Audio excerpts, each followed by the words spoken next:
Hello, everybody.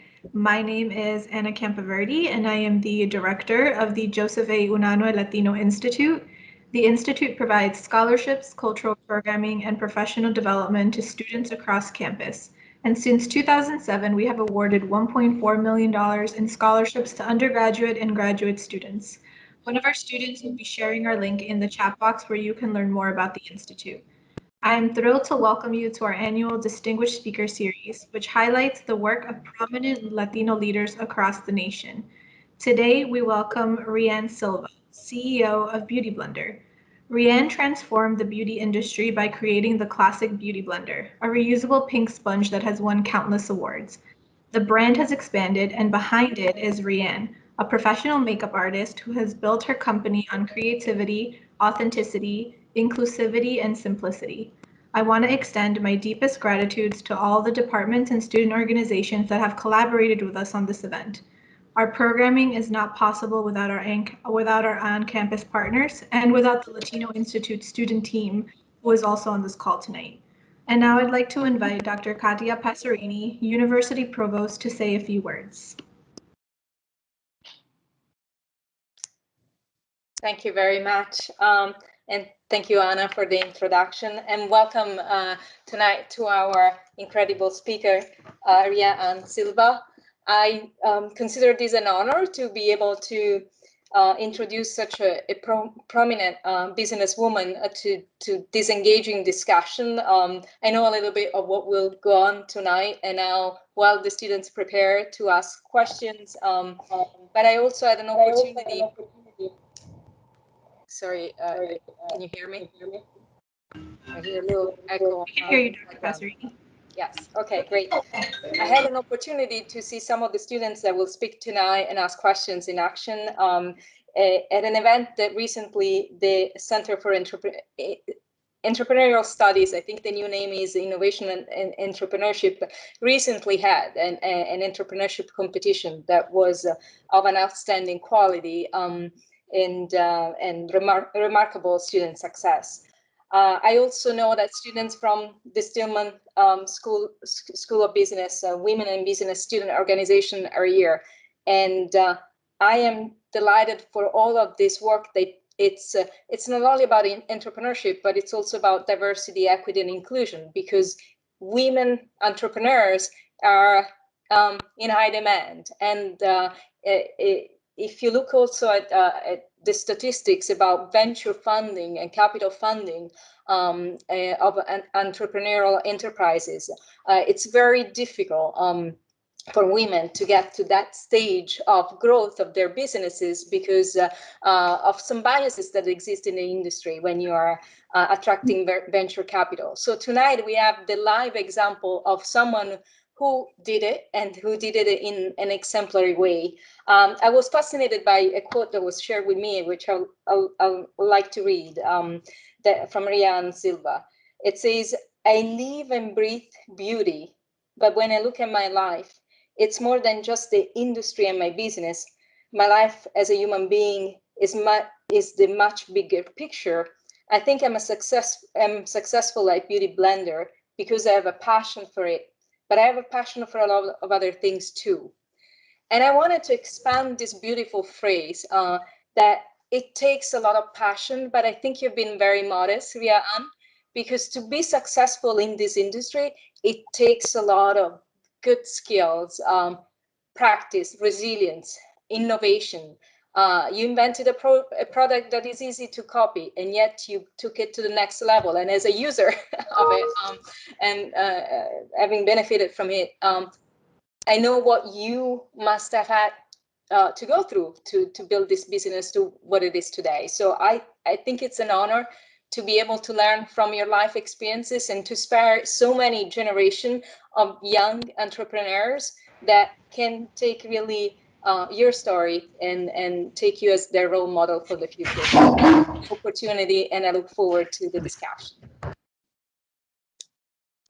Thank you so much, Dr. Passerini. And before we get into our conversation with Rea Ann, I want to remind everyone to please drop your thoughts into the chat box and use your hand raise feature during the Q&A. And as Dr. Passerini mentioned, I would love to highlight the Center for Innovation and Entrepreneurship led by Susan Sherrick Hines. The center fosters the collaboration of faculty, students, alumni, and entrepreneurs through an array of initiatives that advance entrepreneurial learning at the university. And you can learn more about the center through the link in the chat box.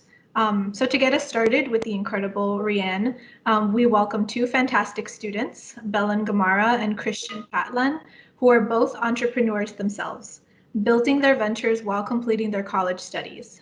Belen is a psychology major and business minor. She co-founded Kinetics, an application designed to help gym members connect, track progress, meditate, and more to manage personal change and growth.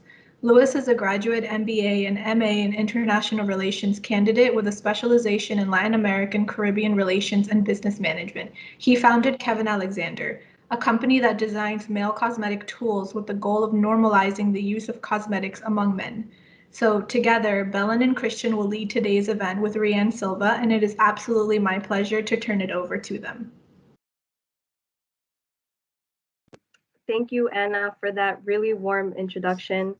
One thing that I do want to point out is that although my business idea doesn't really have to do with the makeup and beauty world, I find that there's a lot of commonality between entrepreneurs in that we tend to be motivated, driven, passionate, creative, visionary. So I hope that we can collectively foster a very valuable conversation. And I'm excited to absorb from my inspirational co-host, Chris, and of course, the icon, Rea Ann Silva. Yeah, and I too just want to quickly say thank you to Anna and everybody else involved in putting this event together.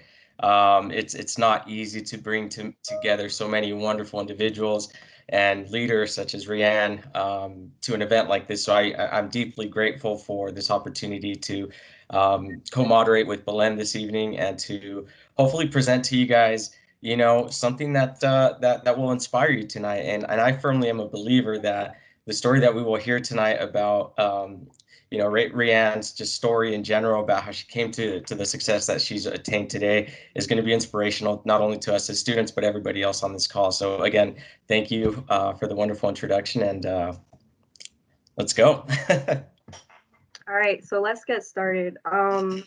So if you're here, you probably know, but the BeautyBlender is a truly revolutionary and coveted makeup tool in the industry. It's a go-to to makeup professionals and makeup newbies alike.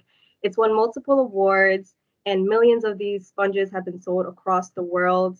So we see this mass success now, but you know, the question pops up, how did this whole thing begin? What is the inception story?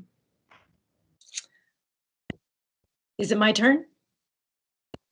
Hi, everybody. Thank you so much for that amazing, amazing introduction, you guys. You know, it is truly, truly heartwarming to hear you guys refer to me in this way because I am you. I am like you, and all of the success that I've achieved with BeautyBlender is totally unexpected. And, you know, it has been, I feel like it has been, you know, college, Wharton School of Business kind of, you know, education for me as I go along. So, yeah, so basically I am from Southern California. I am Mexican, Portuguese, and Irish, a little bit of Native American Indian. My mother is Mexican. My father was Portuguese and Irish. I identified with my mother's family, the Mexican side of my family, living in East LA.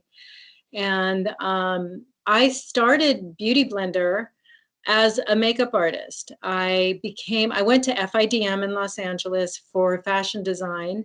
I quickly realized, as many college students do, when you first enter school, you have one direction and you realize that maybe that wasn't the right direction for you. So I started out in fashion design, and then I moved into fashion illustration because I was more of an artist. I took a part-time job to supplement my income while I was going to school in a department store where I was doing some perfume modeling. And if you ever want to make enemies, or if you don't want to make friends, be a perfume model and spray people with perfume all day. They don't want to talk to you. But I did get to meet some of the lovely ladies on the makeup floor. And I realized very quickly that I could do makeup in that sort of setting. So that was the beginning of my makeup career. It was in a retail environment. However, living in Southern California and being in Los Angeles, the mecca of entertainment, and especially at that time, music video, I was able to translate the skills that I learned on that makeup floor and move into production, which is the filming of the makeup or the filming of the music videos, let me say. And I did makeup on that. So the first part of my career was doing many, many videos that you people were probably too young to see, but it was the MTV generation. I worked with so many different artists like Tupac and Biggie and Sean Combs and Brandy and Whitney and Eve, and I could go on and on, Toni Braxton. I did literally hundreds and hundreds of music videos, and I eventually translated all of that business into film and television, where I became a member of Local 706. I'm a union member, and I started doing film and television. And it was when I got the call from the show Girlfriends. I don't know if you all know Girlfriends. It's experiencing a great revival on Netflix right now. But that show was the very first show that was going to be shot and broadcast in high definition. And they needed a way to make these 4 beautiful African-American women look beautiful. And I happened to be, at that time, being Latina, I was, you know, I never was really hired to do the Caucasian actors and groups because of the way I looked. I always did women of color and actors and musical artists of color. So when that job came along, I was perfectly equipped to do that job. I was the department head of that show, and that is where BeautyBlender was born. It became the first high definition tool because it was an experiment. Basically, that show was the first show being shot and broadcast in high def. But I knew that, like myself, other makeup artists were going to have the same challenges of trying to figure out how to create beautiful natural makeup looks for high definition. So when I created BeautyBlender on that show, I had to figure out, how am I going to, first of all, manufacture something that has never been made before. And, you know, I was a makeup artist. Like I said, I wasn't studying manufacturing. I wasn't a business student. And so it was a lot of trial and error. And I will go back to something I think Christian was saying earlier on about starting a business. And, you know, one of the characteristics, I think, in entrepreneurship is you have to be brave and fearless. You can't be afraid to fail. And that was me. I was passionate, and I knew that this tool that I had been hand cutting in my trailer on the back lot of Paramount Studios in Hollywood was going to at least help other makeup artists. I didn't know it was going to become a global consumer product until much later on in the journey. But that is basically, in a nutshell, how I made BeautyBlender, why I made BeautyBlender, and how it came to be.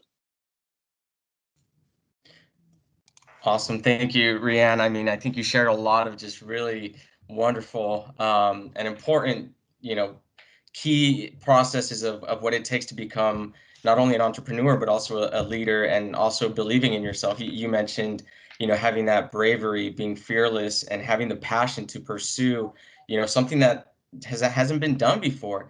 And so that kind of transitions into, you know, the follow-up question, which is, you know, a major part of being an entrepreneur is having persistence, right? And being persistent after you receive a lot of no's and people rejecting you. So how did you push past those who told you that there was no need for your type of makeup sponge in the market?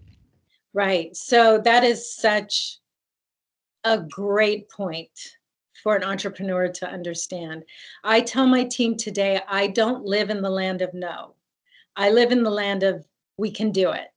And at least we can try to do it. But if you start with this can't be done mentality, then you're dead in the water. So for me, I knew, because I was in the laboratory, so to speak. I was the one using this tool on actors on a show that was actually being broadcast. It wasn't like a student film, you know what I mean? It wasn't something we were experimenting with and then looking at it on our own. So it was something that I knew I had tried and it worked. Now, the tricky part was getting people to get on board with my idea, because you know, a bright pink egg-shaped sponge just seems like such a crazy thing to be wanting to manufacture. And how did this little tool make everything suddenly better for filming and for just your makeup overall application experience? And I will say it took a lot of words, a lot of explaining, a lot of education, but I will go back to what I said. You have to be fearless and you have to have conviction and understand your product and know that what you are trying to put out there to people is going to change their lives. And if you can convey that message to somebody, you will get their attention. And if you can convey that message to finance people, you will get them on board with your product. The one thing that I had, like I said, to my advantage is that I was already a professional makeup artist. So, you know, one of the things about the makeup or the beauty industry prior to, you know, technology and like social media, was that we never really knew how products were designed and how they were invented. We didn't know if they were invented by engineers or if they were invented by actual people that were problem solving. So for me, I had to, you know, make them understand that I am an expert in my field and that this product was something that everybody was going to want to use eventually. Although it was really just designed for makeup artists at first, I even knew within that market, there was going to be demand for this product. And again, you can't be afraid to fail. If you're passionate and you believe in your product, which I think most entrepreneurs do, they won't start walking down this road if they're not. You can't be afraid to fail. And when you fail, you should never feel like a failure. What you should take away from that is that experience and the education that you got by failing. Like, how do I improve? How do I pivot? How do I take this perceived failure, which is never a failure, it's a lesson, and turn that into like a tweaked and better version of what you're doing or what you're trying to do. So listen, you know, the road to entrepreneurship is never just a straight line ascending up into success. It's a zigzag.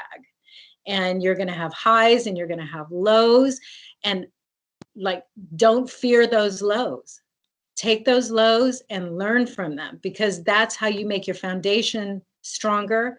Those are the experiences that teach you how to talk to the next people that you're going to talk to, whether it's about financing or manufacturing, whatever your journey is. Everybody's entrepreneurial journey is different, but you know, those lows are the things that help you coin and form and shape your story. So I hope I answered your question, Christian.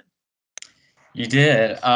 You know, it's interesting you say that, because I like to listen to motivational videos. I like to start my morning with just something to pick me up. And I listened to something actually the other day that kind of got me thinking about what you were saying, which is don't necessarily fail backwards, fail forwards. Always be moving towards the future. And even if you fail, even if you fall on your face and it doesn't work, do so moving forward, because eventually you're going to be able to pick yourself back up and you're going to be able to pivot down a different path. And I think that's something that as you were telling your story just kind of stood out to me, because I know that for myself, being, you know, an entrepreneur, just kind of trying to develop my company into this realm of makeup for men or cosmetics for men, especially being a Latino, is kind of a really, really obscure concept for a lot of people.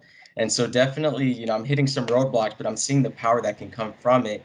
And you also mentioned something that was also very interesting. And I think for those students and those individuals that are on this call that are entrepreneur and, you know, that are more entrepreneurial focus, you mentioned something that was like, get people to buy into your vision of what you want to do, and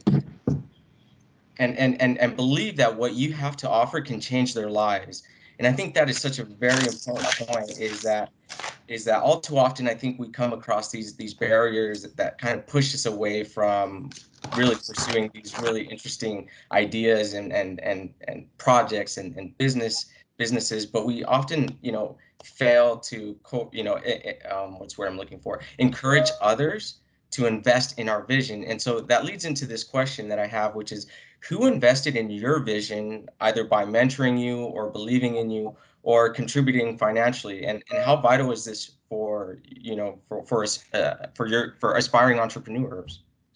So that's such a good question. I meant to say this in my last thing I was saying, is that whenever you come across someone that tells you no, or tells you why your idea isn't going to work, or that it's crazy or impossible, all that means is that you haven't met the right person yet, because there's always somebody that will share your vision.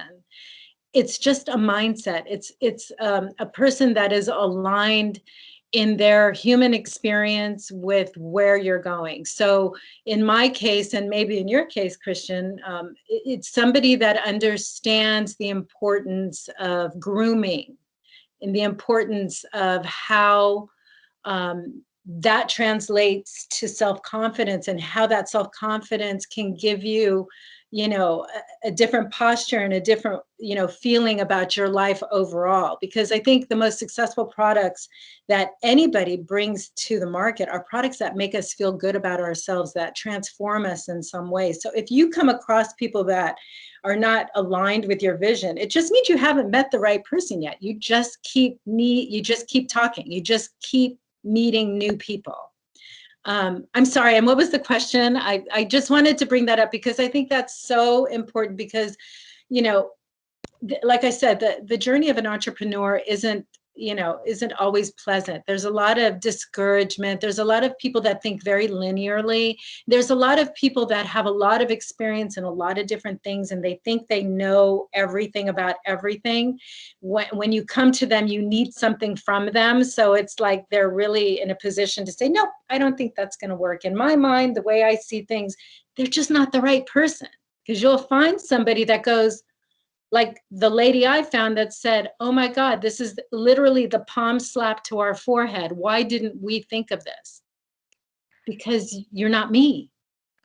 If I could just add in something, I really like that you're getting at this point that failure and rejection is not the opposite of success, but it's actually like a part of success. It's a part of the journey.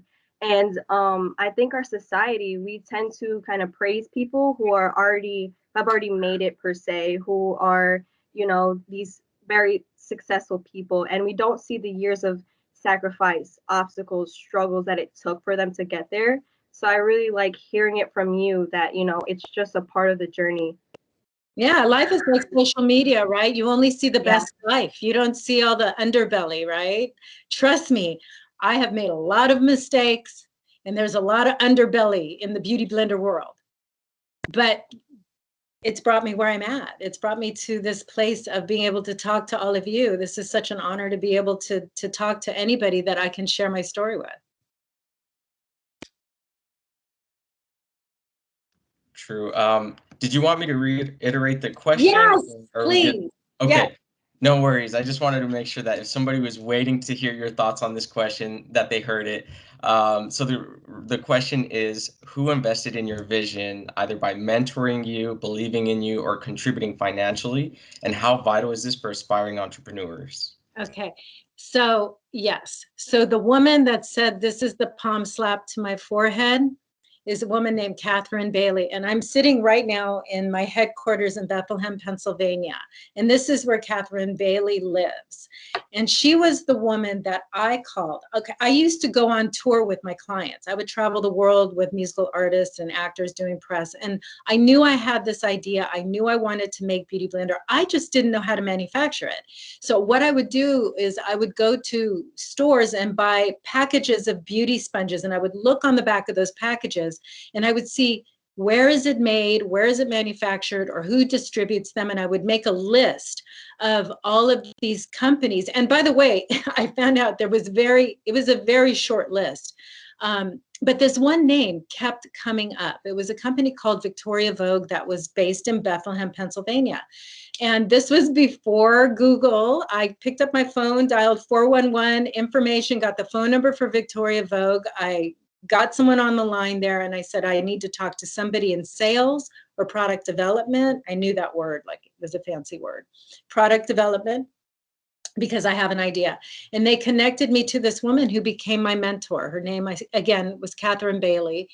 And she invested in my vision. She was that one person that said, hey, you know what? I get what you're trying to do.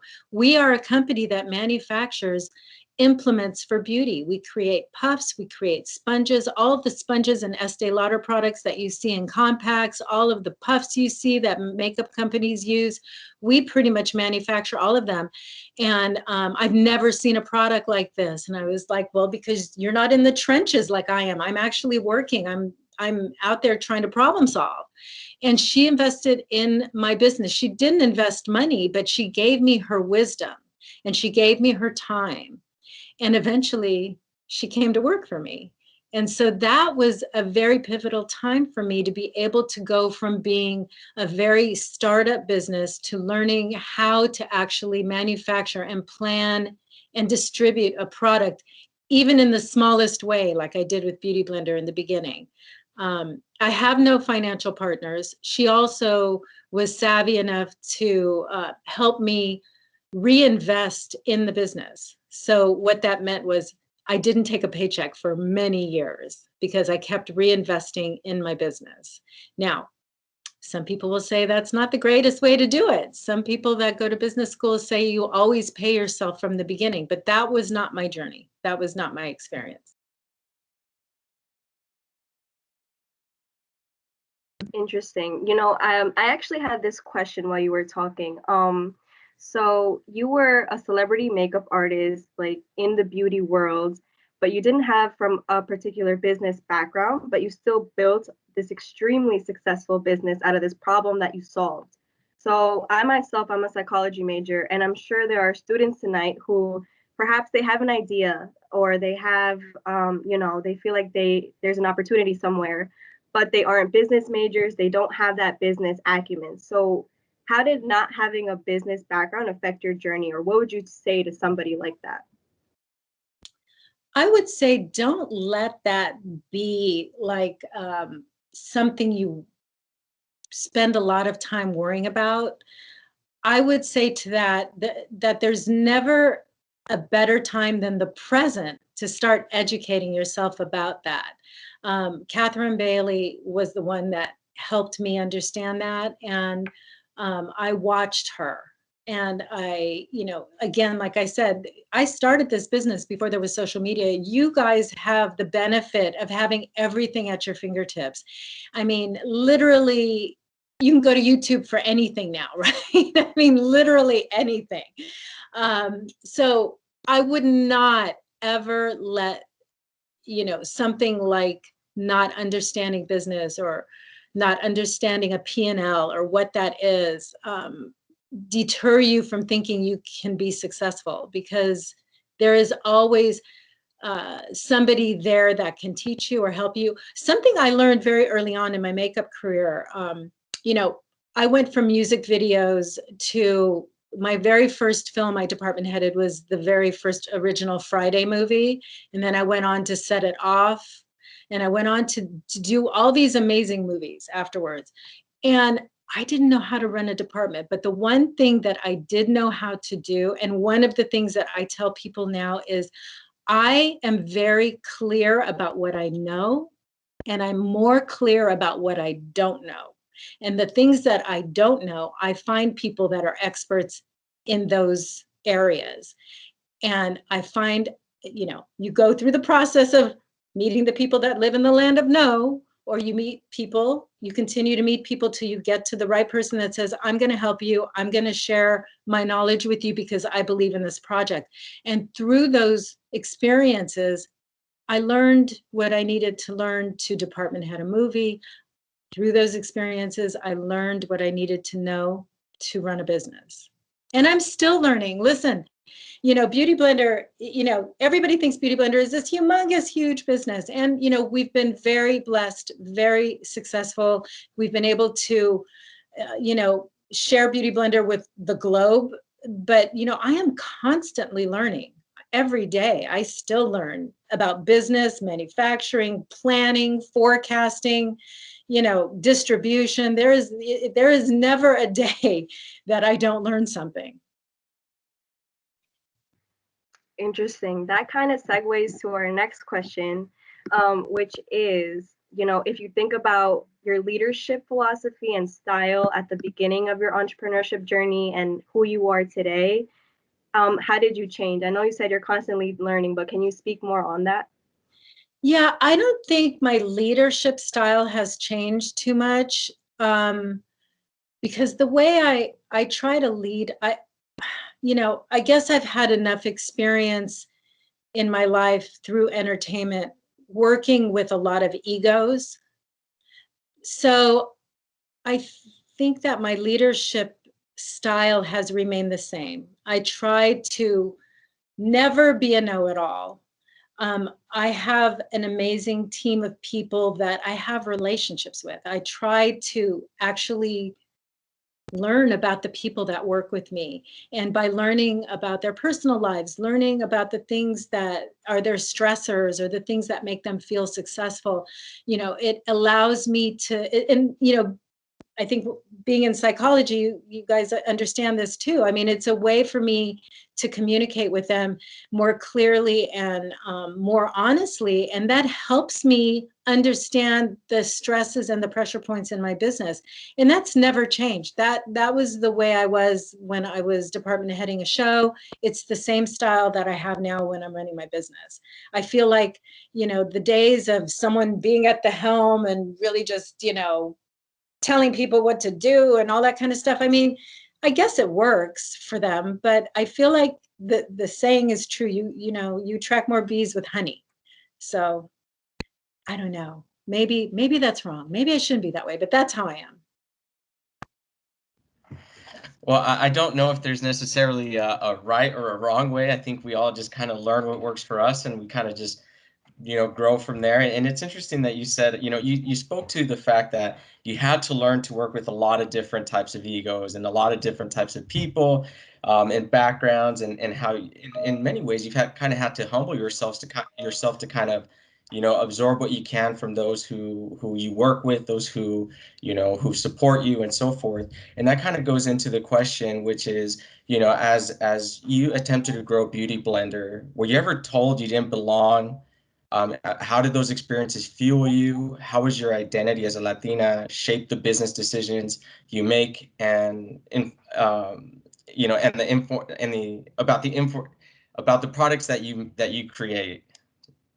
Does it make sense? So yeah. Okay. So yeah, no, yeah, it was always disappointing, you know, when people that were in your own industry and your peers wouldn't necessarily buy into your vision. But again, you know, not to be like a broken record, they were just the wrong people. And, you know, eventually all of those people have since come and said, wow, I didn't really think a $20 sponge was going to sell in the market. And you really proved us wrong. And, you know, wow, we were wrong. And all of that is all, you know, it's all great to hear. But,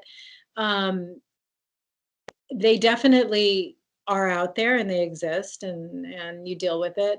Being Latina, you know, I think I talked a little bit about in my makeup career, you know, there was a money issue, just like there always is, right? There was a pay scale that was different for me than it was for some of my Caucasian counterparts that were makeup artists that did, you know, the Nicole Kidmans of the world, say their rates, their day rates, what they would make was much higher because they were working with different types of celebrities than I was. But nobody outworked me. I worked harder than everybody else, and I did more jobs than everybody else. And eventually, the reputation I gained by that kind of I don't know, overcompensated for that. So being Latina in some ways in my makeup career, started out as being a disadvantage, but ended up being a real advantage because I became an expert in a field that was not widely touted as being popular, but became the most popular segment in beauty now. If you look at what's gone on in the last year with the pull up and shut up, kind of situation where corporations are now having to crack open, their C-suites where we can see, who is actually doing the work, who's being hired in these companies now, and it trickles down into all different areas of the corporate world.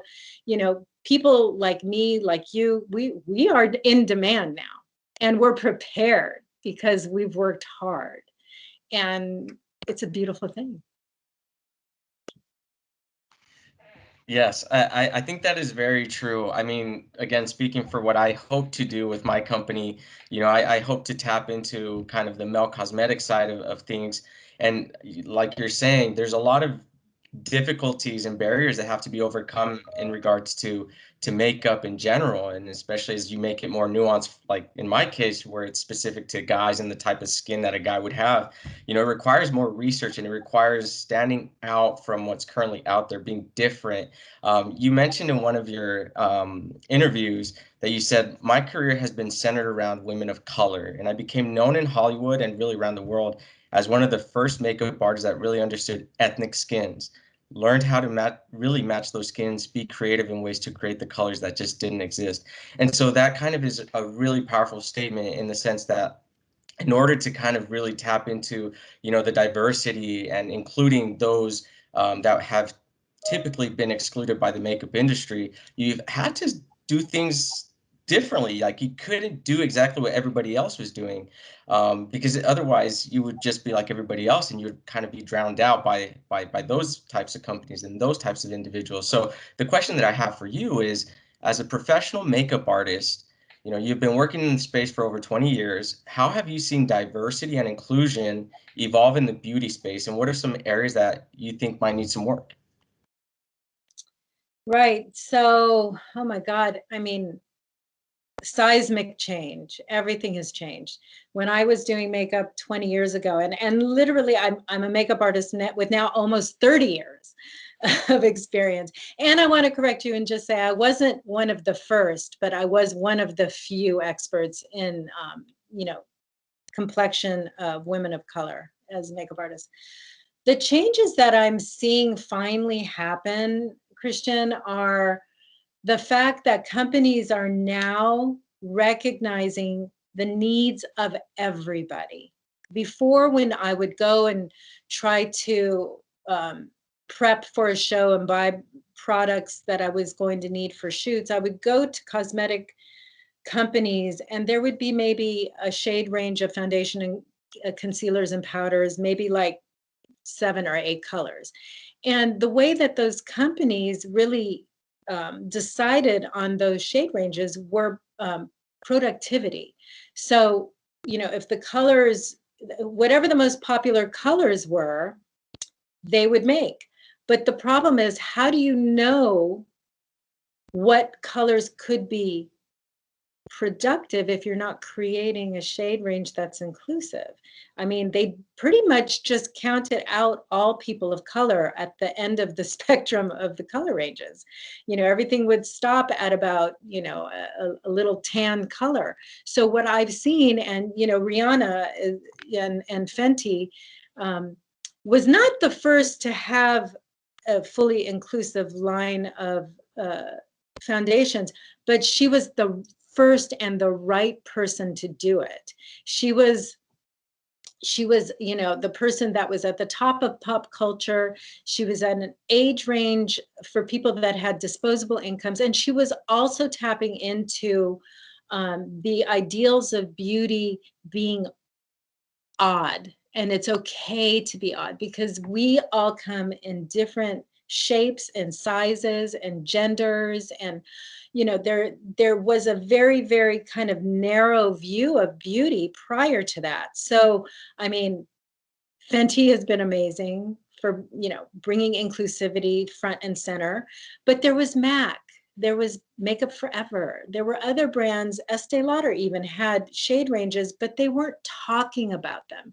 They weren't making them front and center for people to feel comfortable and included and feeling like they're being considered in the product development process.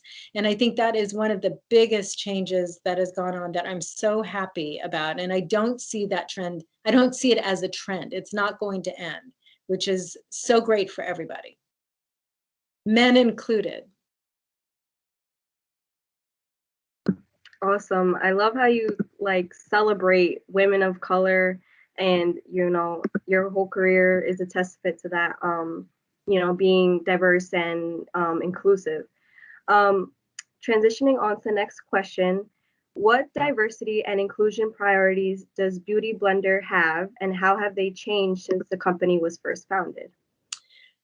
That's a great question. So when the company was first founded, you know, obviously very small. It was me and Kathy, and maybe this other woman named Sharon, who was a Black woman. And, you know, so we felt like we had a good mix of people. But as the company grew, I realized, and it wasn't until like a couple years afterwards, because I was so busy talking and selling and growing the business and creating products. I one day looked and I thought, oh my God, this company, I have no diversity in my company.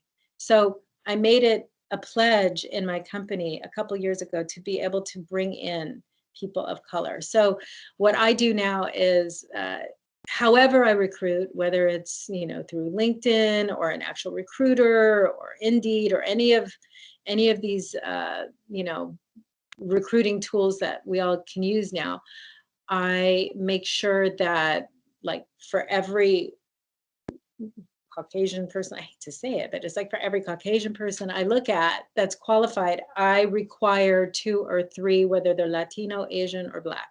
Or, you know, transgender is very important to me too. Whatever that is, I make sure that we hire from a span of people. I don't want to just see one type of person in my options. So that's, I mean, it's every day, every day. Yeah, thank you, Rea Ann. You know, that's what you said is very powerful, and as it pertains to kind of what I'm trying to do is you mentioned, you know, providing a product that was all inclusive for everybody, providing a service that maybe the market wasn't there at the time when you were, you know, developing your company and so forth. And I think as a consumer, you know, especially for me being a guy, trying to tap into the cosmetic side of things, makeup is such a taboo experience, right? There's not a whole lot of inclusivity, it feels like. It seems like there's still a lot of room for growth and awareness. And that's kind of what I'm trying to do, is to make it okay for people by utilizing different tactics, similar to what you did with your sponge. My idea is very different. But what's been interesting is understanding the needs of the consumers, right? Understanding how they communicate to brands, and what are they buying, and what is their interest, and what are they looking to use the products for. And that leads into the question, which is, you know, consumers are using the internet to hold, you know, companies accountable to their diversity and the inclusion promises that they make. So how have you navigated those instances where consumers don't agree with the products or the color ranges that you provide?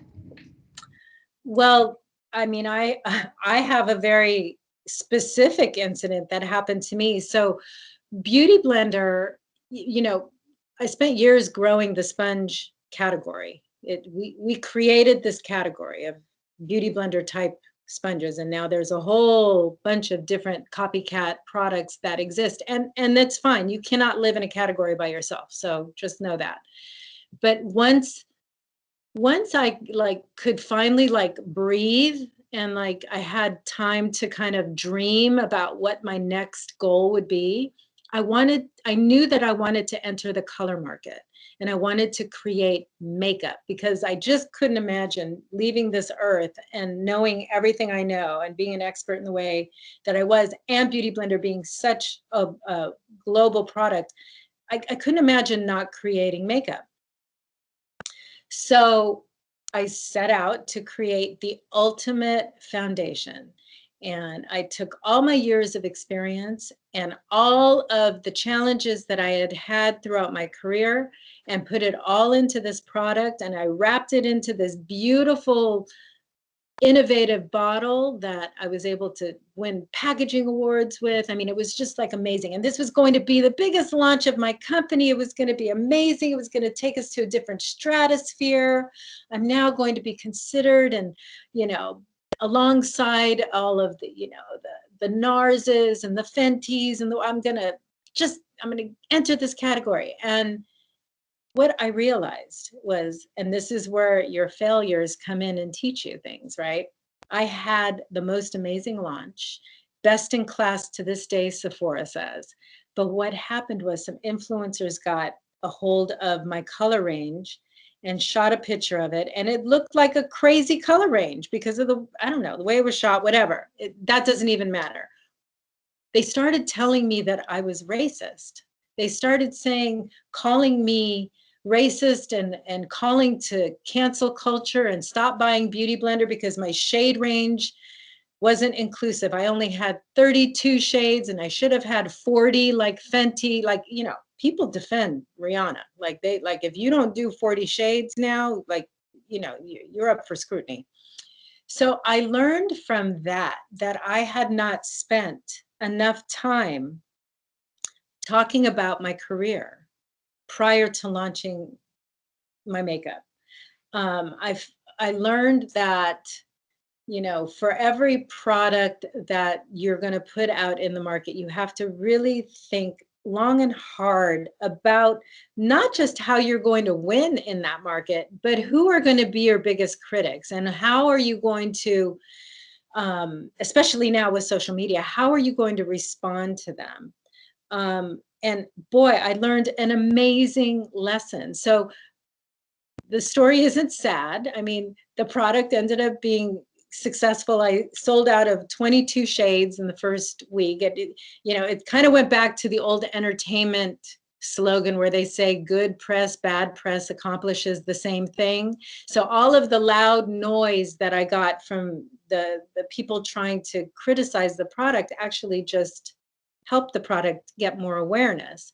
But you know, that was a huge lesson to me. It was a huge lesson to me to talk about myself. I was a very humble person. Nobody ever knew who I was. I didn't name BeautyBlender Rea Ann Silva. I named it BeautyBlender. So I didn't spend a lot of time talking about what my career consisted of. People knew I was a makeup artist and I worked in Hollywood, but they didn't know that I am a Latina. My husband is Black. My children are Afro-Latina. That, you know, I have Jewish cousins. I'm literally like this smorgasbord of ethnicities in my household. Nobody knew anything about me. So the big takeaway from that was, you know, I need to start cracking open and sharing who I am to people. And that's why I'm doing this today too. I mean, I didn't do this kind of stuff a couple of years ago, but I feel like it's super important. Like if you have a brand, you have a product, people need to connect with you and they need to understand what you're about in order to align themselves with whatever you're doing. So I hope I answered the question. Yes, you definitely did. And I know that, you know, our audience has been blowing up the chat with their own questions. So I'll pivot to Anna to get us started with those questions. Thank you, Chris, and thank you, Belen. If you have not been keeping up with the chat box, and I don't think the three of you have because you've been in a wonderful conversation, we have a ton of questions from the audience. So we're going to pick a few to kind of start off our Q&A with. But before I do that, Rea Ann, you kind of mentioned that you didn't do this type of thing in the past. And I remember at our gala, so our institute has an annual gala. So at our gala, a couple of us were getting ready, and I think like 2 or 3 of us had beauty blenders. And as we were talking, we were like, oh, we should look up to see like who created this beauty blender. We never knew like who was behind the product. And then I kind of forgot about it. I've kind of forgot about that conversation. And a couple of months later, I was talking with my team and we revisited the idea that we had gotten at the gala. And we had looked it up, and one of our team members just stopped and they were like, oh my God, she's Latina. Like, Rea Ann is Latina. Like, this beauty blender, which is like a global phenomenon, comes from a woman, you know, an amazing female entrepreneur who has built this company. And we would love to invite her to Seton Hall University to talk to our students. And that's kind of like the origin story of how, you know, we eventually reached out to you. It started all the way back at our 2019 gala. But, you know, again, like, thank you so much for coming, virtually coming tonight. And we have a couple of questions from the audience. So I'm going to pull the first one, which is, I just lost it. Okay, so we have a question from Nicole Gizzy. And the question is, did you have support from other companies when you first tried to market the Beauty Blender?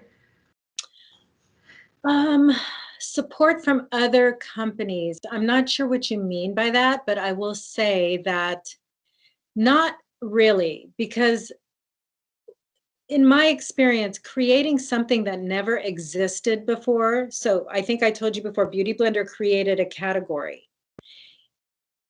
You know, companies, you know, we tend to talk about them like they're a living, breathing thing, right? But they are people with committees and opinions and voting and all kinds of stuff. So I think that companies per se weren't necessarily like supportive of it. I think they all kind of like laid in the cut and was just kind of watching to see what was happening.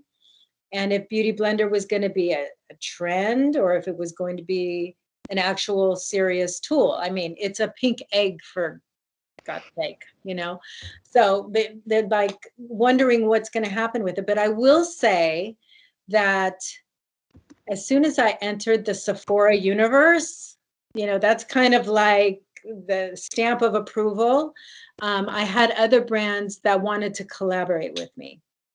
One of them is, you know, have become dear friends of mine, Jared Blandino from Too Faced. He was my first collaboration. Kat Von D, which I love because she's Latina, was one of my first collaborations. We did a sponge to go with her foundation, a Beauty Blender sponge, and we did one for Too Faced. So eventually it started to happen, but it didn't happen right away. I think everybody was just kind of like waiting to see what's going to happen with this. Mm-hmm. It's actually very interesting that you mentioned collaborations, because the secondary question, still from Nicole, is, as an important figure in the beauty world, what is your opinion on beauty gurus and influencers who use beauty blenders and other products? Well, you mean beauty blenders and other beauty blenders? Because there's, you know, like there's a whole universe. No, I'm sorry, maybe I misspoke. Beauty influencers. Oh, beauty influencers and beauty gurus. Yeah, no, I love them. I mean, it was really for Beauty Blender, when the influencer world started happening. Again, you know, I still own Beauty Blender 100%. I don't have any backers. I have no equity partners. I have no strategic partners. I have no banks. You know, I didn't spend a dime on marketing because the influencers all loved Beauty Blender. Why? Because they could do their makeup really quick and really perfect. And even though the tutorial or the clip was never about a beauty blender, it was about the transformation, everybody saw them using a beauty blender. So, I mean, for me, I love influencers. I think they're amazing. And, you know, I think that we've gotten to a place where influencers aren't necessarily uninfluenced anymore. I think a lot of them make a lot of money, but we have the smaller nano influencers. There's like always these people coming up behind them. And I think it's just a part of our culture now. It's a part of the beauty industry, and they're powerful and they can do really great things for you. Sometimes they can do some bad things for you too. So, you know, it's all in how you play the game, I guess.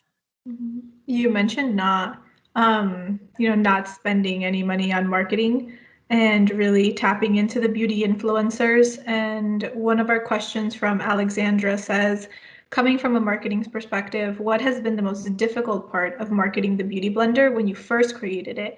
And what is the most difficult part now? Okay, so when I first created it, marketing it was easy because the internet did not really exist.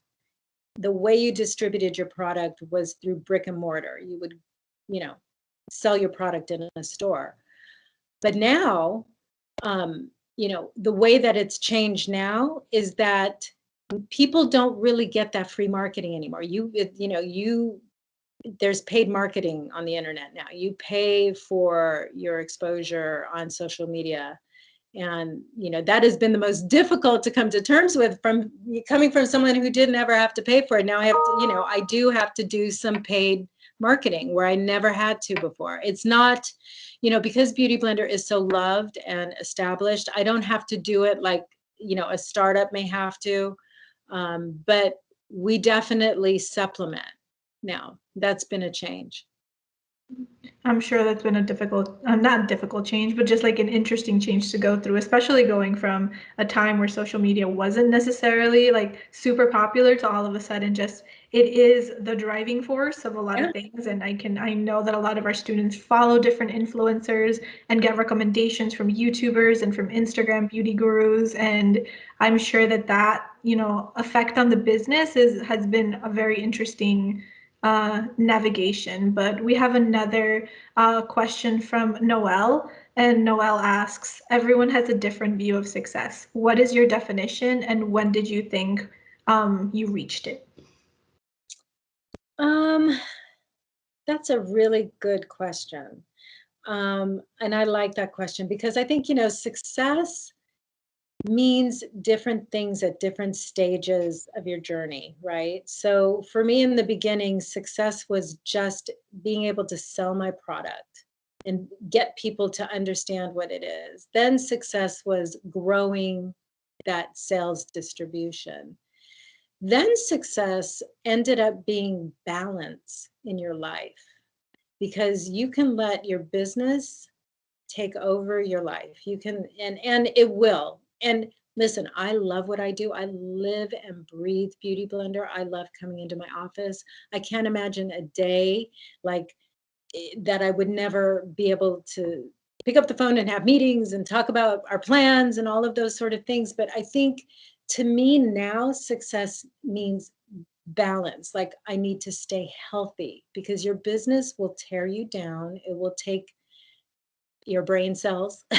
It will let you sit in this chair for too many hours. You got to get out and move. You have to be healthy. You have to take care of your body. All of these things about self-care kind of become on, something on the back burner because you're motivated, you're seeing traction, you're seeing things happen that you envisioned happening. Your plans are working and you want to just keep doing them. But you have to have balance. You have to sit back and take a breath and take care of yourself. I mean, it's very much common sense. If you can't take care of yourself, there's nobody there to run the business. So that has been something that I've had to learn. And I feel like I'm succeeding at it. I feel like I'm in better shape than I've been in many years as a makeup artist working on set. I was very unhealthy because I was working on everybody else's schedule. I was eating when they told me to eat. I was sleeping when I could. Like, it was a very different life now. So for me, success is balancing out your life because you need to take care of yourself in order to make good decisions. I think your definition of how success has changed probably correlates a little to what you said earlier, which is you're always learning. You're always learning new things. And as you learn naturally, as you gain more experience and as you go through different things, naturally your ideal of success changes along with that. Our last question, because I know we're almost getting to our time together, but our last question before we move into some final thoughts comes from I lost the question. Comes from Demetria. And Demetria asks, many brown and black girls are witnessing a beauty landscape very different from the time you began your career. How do you envision the industry evolving in the future to reflect this great change? I mean, I am so happy about the direction we're going in. Listen, we're seeing women of all shapes and sizes, being accepted and being viewed as beautiful. You know, that was, I can't even say it, like, 20 years ago, there was like a cookie cutter idea of what beauty meant. And I knew as a makeup artist, there's beauty in order for me to do my job as a makeup artist, I have to see beauty in you because I have to bring that out. So I know there is beauty in every single person. And I'm just thrilled. I feel like in the future, we're going to be normalizing more and more of seeing, like I said, different skin tones, different features that were not considered classically beauty or are beautiful are now being embraced and celebrated. I love it. It's so amazing. Hair and hair texture, skin tone, body shape and size, I mean, look at Lizzo. I mean, God, the bravery of that woman, like she's amazing and she's beautiful and people are loving her and accepting her. And I'm so inspired. And, there's so much crazy stuff going on in the world right now, but I tend to, see the world through rose-colored glasses. And I think I need to in order to envision beauty in the future. And I think that we're in such a great place right now that we're able to see so many different examples of what beauty is. There's no one formula for it anymore. And it's amazing. So I hope I answered your question. I think we are going to see more and more of it. I think, your thoughts are incredibly appreciated. And when you have the opportunity, very much encourage you to look at our chat box. You have some clapping emojis and some celebration emojis happening. But, I just want to say thank you so much for your time. And I would love to invite you, Belen and Christian, to kind of share your final thoughts on the whole experience. So Belen, we'll start with you. Sure. I want to say thank you so much for being here. It's been a privilege. One thing that I want to say is that, as a young Latina woman, there are not as many like big business success stories like you that we have to look up to. So I want to say thank you so much for cracking open and for, being here and for showing women like me or minorities or in general that, we are not minorities. We are majority. We are majorities. But yeah, thank you for kind of being that representation that young women or anybody can look up to. Thank you.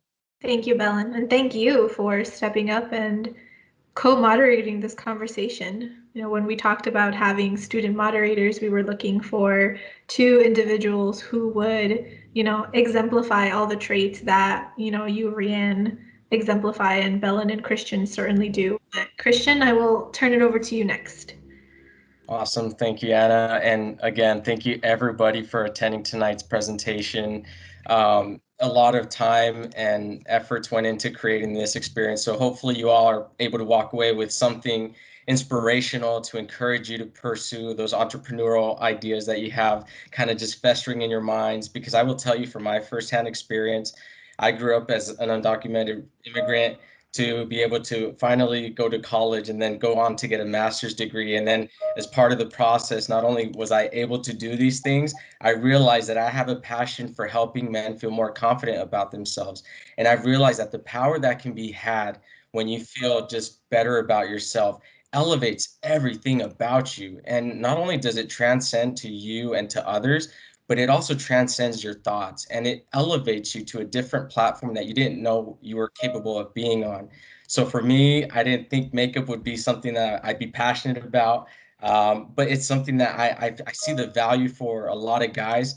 And so for me, Rea Ann's story tonight definitely touches me deeply as a future entrepreneur. I hope to be like Rea Ann and hopefully provide a solution to the guys that are looking for something to help them feel better about themselves.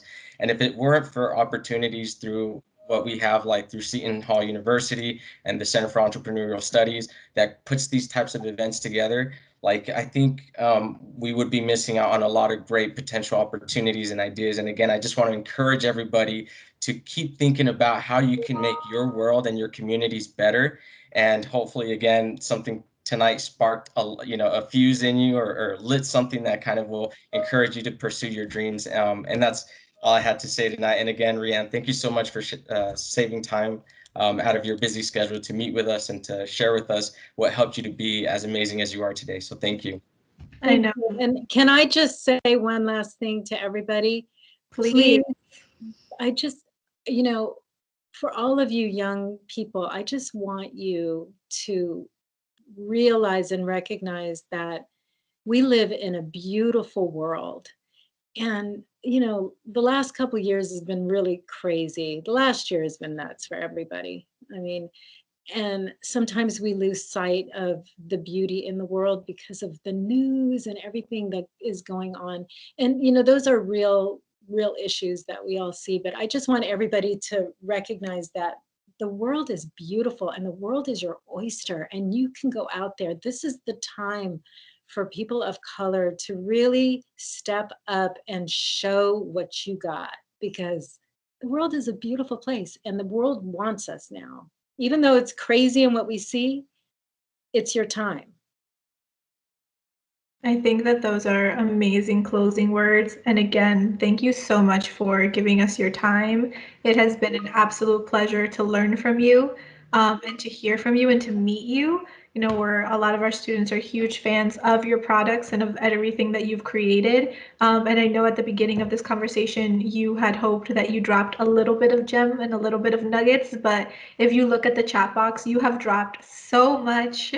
You have inspired so many students, and there are a ton of thank you notes and a ton of just, a lot of wonderful positive things being said in the chat box about your leadership, what you've said, and everything that you stand for. So we're really appreciative of your time. And again, thank you to all the students. And on behalf of the Latino Institute, we hope to continue to provide you with incredible Latino trailblazers across the country that can come in and talk to our students and really inspire us, because you're absolutely right, Rea Ann. It is our time. And thank you so much for your time tonight. And I hope everyone has a wonderful night. Thank you, everybody.